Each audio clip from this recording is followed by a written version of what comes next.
First off, it's access to consumers, access to users.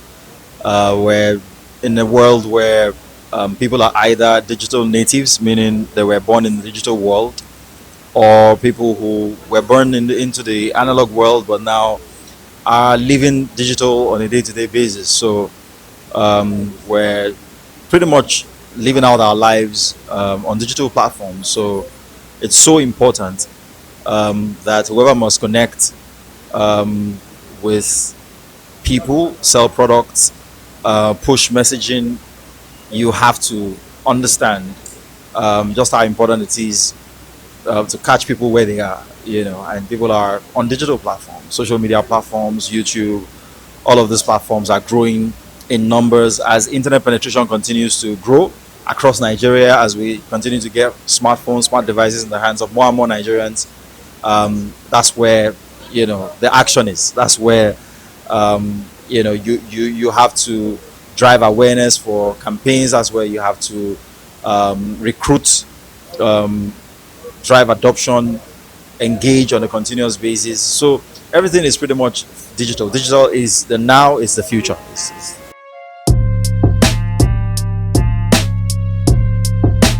You really can't influence what you don't know.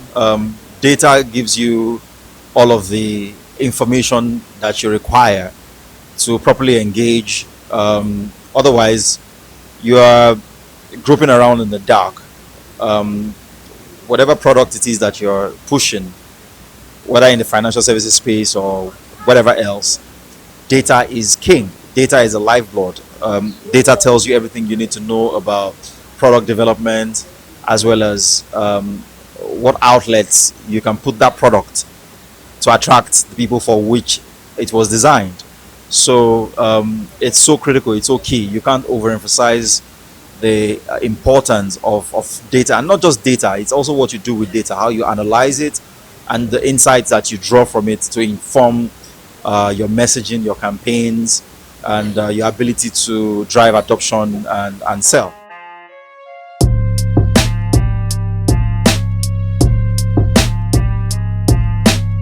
Nigerians, Africans generally, black people, we're natural storytellers, and we respond to stories more than we respond to anything else.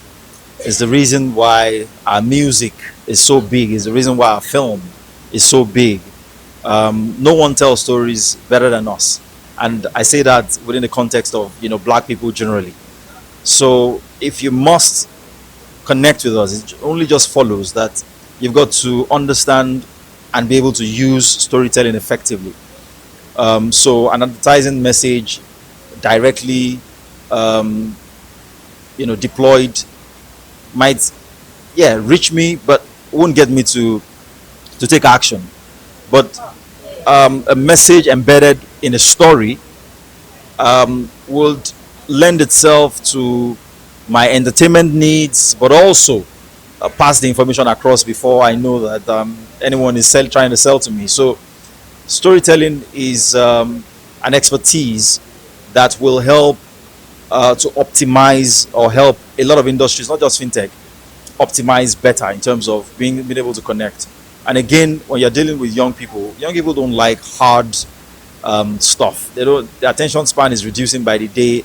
So your 30-second commercial is too long, whereas a 5-minute piece of content is not long enough. So if you understand storytelling, you can have more eyeballs, you can have more time of day, with which to engage with large audiences, especially young audiences. So storytelling is so key. If I have my way, my recommendation and advisory to financial services sector would be, or the financial services sector would be, have a storytelling department. It's not enough to appoint agencies.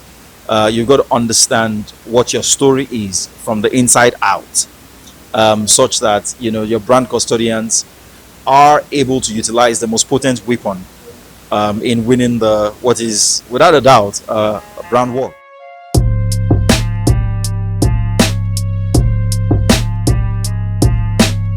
The best way to stand out in a crowded market is differentiation. There's got to be something unique that you are selling. If your product does exactly the same thing that 10, 12, 20 other products do, why then are you bothering me? If someone else is already satisfying that need or responding to that need that I have, then what are you telling me? Why should I give you time of day? So essentially, um, what fintech brands need to do to stand out is to differentiate, to have unique selling points, what you call USPs, unique selling points, that respond to and answer to and solve problems in ways that no one else is doing. That has to be the starting point.